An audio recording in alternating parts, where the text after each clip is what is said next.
নমস্কার বন্ধুরা, কেমন আছেন আপনারা সবাই? আশা করছি সবাই খুব ভালো আছেন। যারা এই জায়গাটা গেছেন তারা তো বুঝতেই পারছেন, যারা যাননি তাদের বলি, এটা হচ্ছে দার্জিলিংয়ের বাতাসিয়া লুপ। এর আগেও আমি দার্জিলিং নিয়ে 3টে ভিডিও করেছি, যেটা লিঙ্কটা আমি নিচে ডেসক্রিপশনে আপনাদের দিয়ে দেবো, সেখানে গিয়ে দেখে নিতে পারেন। তো দেখুন, বলতে না বলতেই আমাদের টয় ট্রেন চলে এসছে নিজের স্বমহিমাতে। এক অদ্ভুত দৃশ্য, জানেন তো, যারা সামনে দেখেছেন তারাই হয়তো বুঝতে পারবেন এটি কতটা ভালো লাগে। আর সাথে যদি এরকম পরিষ্কার নীল আকাশ পাওয়া যায়, সত্যি মনে হয়েছিল দার্জিলিংয়ে গিয়ে যে আমরা অনেকটাই ভাগ্যবান। কারণ এই সময় দার্জিলিংয়ে এত সুন্দর ওয়েদার পাওয়াটাও কিন্তু একটা কপাল।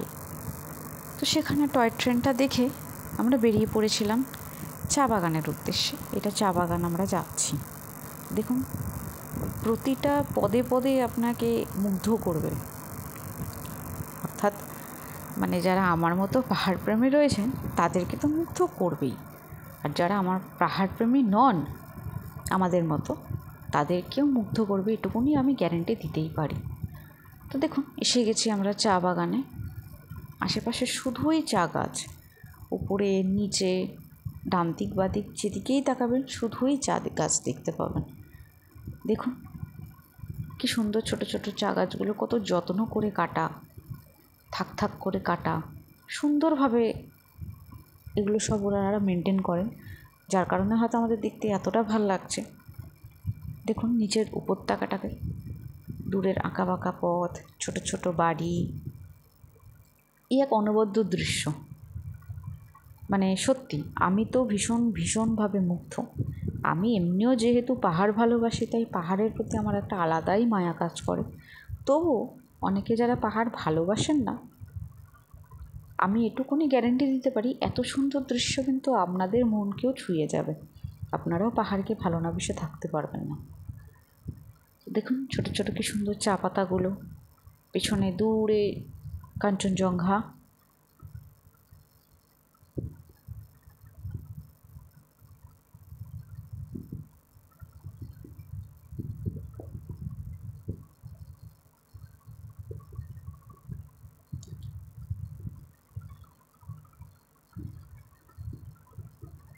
আশা করছি সবাই খুব ভালো মতো দেখে নিয়েছেন, আমি যার কারণেই চুপ করেছিলাম, যাতে আপনারা ফিল নিতে পারেন জায়গাটা। তো সেখান থেকে বেরিয়ে আমরা এখন রাস্তায় জাস্ট উঠছি সিঁড়ি থেকে। এখনও কিন্তু মিউজিয়াম, মাউন্টেনিয়ারিং ইনস্টিটিউট আর জুয়ের রাস্তাটা বেশ খানিকটা দূরে। তো সেখান থেকে পাহাড় ভেঙে ভেঙে আবার ওঠা। চলুন আমাদের সাথে, দেখুন আমাদের আগে আগে আরও কত মানুষ হেঁটে যাচ্ছেন। এনারাও হয়তো পাহাড় প্রেমী, না হলে এতটা পাহাড় চড়া কিন্তু সবার মুখের কথা নয়।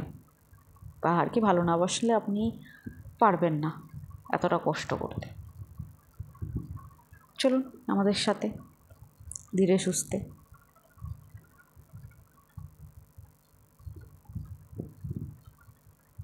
এই যে ওই রাস্তাটাকে পার করে এবার আমরা চলে এসেছি এই দিকটায়।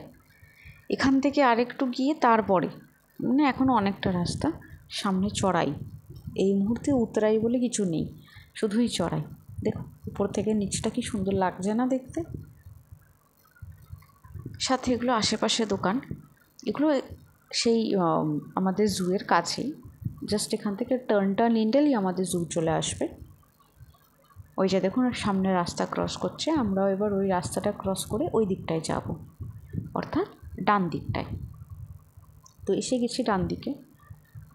আর এই চড়াইটুকু উঠলে তারপরে আরেকটা ছোট্ট চড়াই আছে, সেটা উঠলেই আমাদের জু, মিউজিয়াম আর মাউন্টেনিয়ারিং ইনস্টিটিউটটা, অর্থাৎ মিউজিয়ামটা মাউন্টেনিয়ারিং ইনস্টিটিউটেরই একটা ভাগ।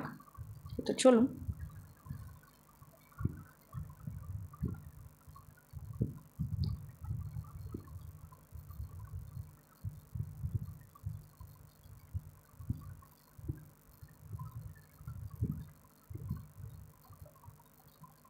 এই যে এবার সেই ফাইনাল টার্নটা জুয়ের দিকে।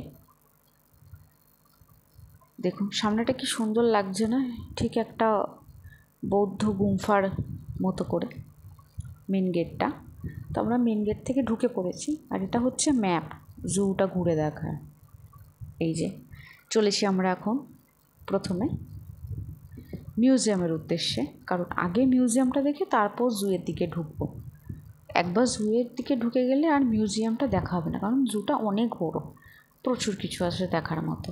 তো আমরা এখন হাঁটছি, মিউজিয়ামের দিকে চলেছি হাঁটতে হাঁটতে। চলুন ধীরে সুস্থে যাওয়া যাক নাকি। ও বলে রাখি, মিউজিয়ামে ঢোকার আগেও কিন্তু কিছুটা রয়েছে, যেখানে আমরা কিছু হরিণ দেখতে পেয়েছিলাম। বিভিন্ন রকমের হরিণ ছিল, সেটা দেখতে দেখতেই আমরা মিউজিয়ামের দিকে হাঁটছিলাম।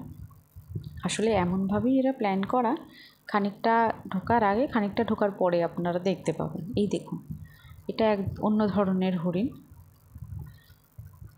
সাথে আপনাদেরকে চেষ্টা করব নাম দেখানোর। এই যে এটা হচ্ছে সাম্বার ডিয়ার, অর্থাৎ আমরা বাংলায় যেটাকে বলি সম্বর হরিণ। তো সেখান থেকে বেরিয়ে আবার চলেছি মিউজিয়ামেরই উদ্দেশ্যে অবশ্যই।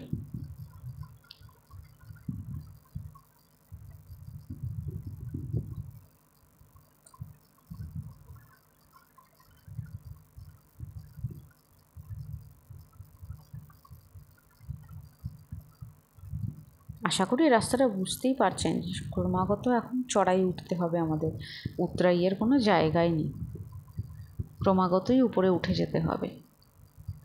আমি খালি চিন্তা করি কি সুন্দর খাঁচ কেটে কেটে সবটা তৈরি করা। ও এইখানে আরেকটা বার্কিং ডিয়ার, একটি প্রজাতি, হরিণেরই প্রজাতি ছিল, সেটা দেখে দেখুন চলে এসেছি আমরা হিমালয়ান মাউন্টেনিয়ারিং ইনস্টিটিউটে ঢুকছি। এখানে কতগুলো কোর্স রয়েছে, যারা অর্থাৎ মাউন্টেনিয়ারিং পছন্দ করেন তাদের জন্য। সেখান থেকে চলে গেছিলাম আমরা মিউজিয়ামের উদ্দেশ্যে। এটা হচ্ছে মিউজিয়ামের যাওয়ার রাস্তাটা। চলুন ছোট ছোট রাস্তা দিয়ে মিউজিয়ামের উদ্দেশ্যে আমাদের সাথে।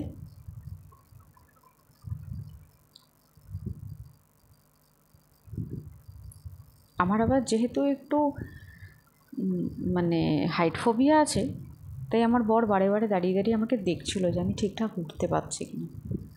তো যাই হোক উঠে পড়েছি। এই যে এখন সামনেই দেখুন মিউজিয়াম রয়েছে মাউন্টেনিয়ারিং ইনস্টিটিউটের। মিউজিয়ামের উদ্দেশ্যে যাচ্ছি, ভেতরে ঢুকেছি এই জাস্ট। দেখুন কী সুন্দর প্রতিকৃতিগুলো করা রয়েছে না?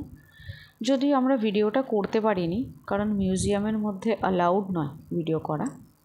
তো সেটা ঘুরে খুব সুন্দর ছিল ভেতরটা, সেটাকে ঘুরে আমরা বেরিয়ে পড়েছিলাম বাকি জুটা দেখার উদ্দেশ্যে। আমাদের ইচ্ছা ছিল প্রথমেই দেখার রয়্যাল বেঙ্গল টাইগারে, তো যথারীতি আমরা এসে গেছিলাম রয়্যাল বেঙ্গল টাইগারের কাছে। আর জাস্ট আপনারা দেখুন, আমরা সামনে থেকে দেখে আমাদের বুকটা কেঁপে গেছিলো। কিন্তু দেখুন সামনে হেঁটে আসছে, বড়ই ভয়ঙ্কর সুন্দর একটি প্রাণী।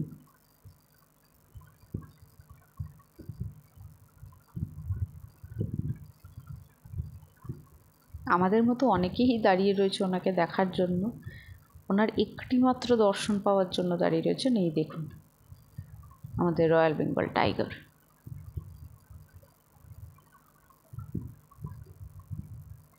সেখান থেকে নেক্সট বেরিয়ে পড়েছিলাম বাকিটা দেখার উদ্দেশ্যে। চলো দেখি নিচের দিকটায় কী আছে। আচ্ছা, এটা স্নো লেপার্ড। দেখি স্নো লেপার্ডটাকে দেখতে পাই কিনা। আসুন।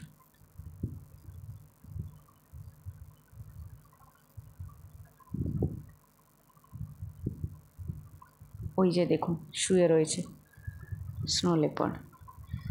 সেখান থেকে অনেকগুলো জায়গা খালি ছিল, তো আমরা সেখানে সময় নষ্ট না করে চলে গেছিলাম পাখির যে দিকটা, অর্থাৎ যেখানে পাখিদেরকে রাখা হয়েছে। দেখুন বিভিন্ন ধরনের পাখি, বেশিরভাগ পাখির ক্ষেত্রে আবার নামগুলো দেখতে পাইনি বলে আমি তুলতে পারিনি, কিন্তু এত সুন্দর পাখি আমি হয়তো কোশমিনকালেও আগে দেখিনি। দেখুন কি সুন্দর।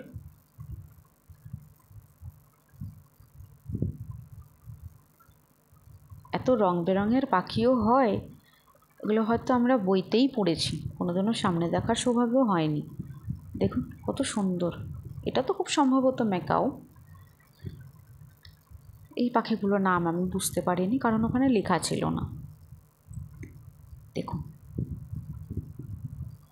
কত ধরনের পাখি, আপনারা হয়তো না গেলে বুঝতে পারবেন না, কিন্তু যারা বয়স্ক তাদের পক্ষে তো যাওয়া সম্ভব নয়। তাদের জন্যই আমি এই ভিডিওটা করছি, যাতে তারাও একটু আমাদের সাথে ঘুরতে পারে। দেখুন কি অদ্ভুত সুন্দর না পাখিগুলো দেখতে।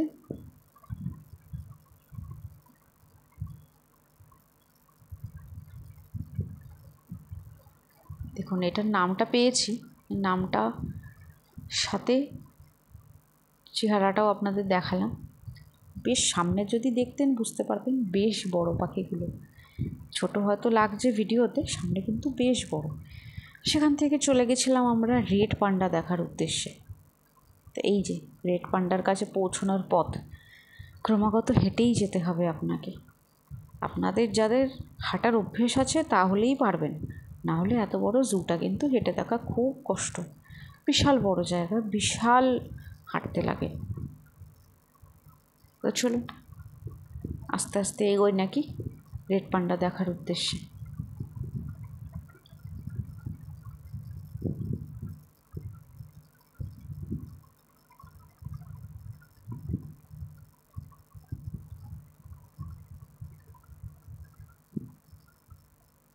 এই যে দেখুন রেড পান্ডার কাছে আমরা এসে গেছি।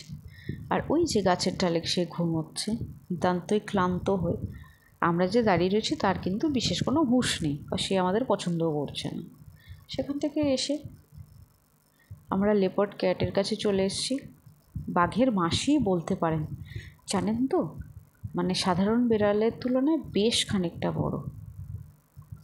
এই যে বাকি পাখিগুলো রয়েছে এখানে দেখুন।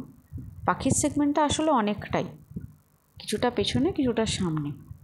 তো সেখান থেকে বেরিয়ে আমরা চলে এসেছিলাম মাছের কালেকশন দেখতে। কিন্তু দুঃখের বিষয় বেশিরভাগ মাছের কালেকশনই ছিল না, অর্থাৎ বেশিরভাগটাই খালি ছিল। খুব কম জায়গাতেই মাছগুলো রাখা ছিল। তো দেখুন, দেখলেই বুঝতে পারবেন অনেক জায়গাতেই খালি, খুব কমই ছিল মাছ।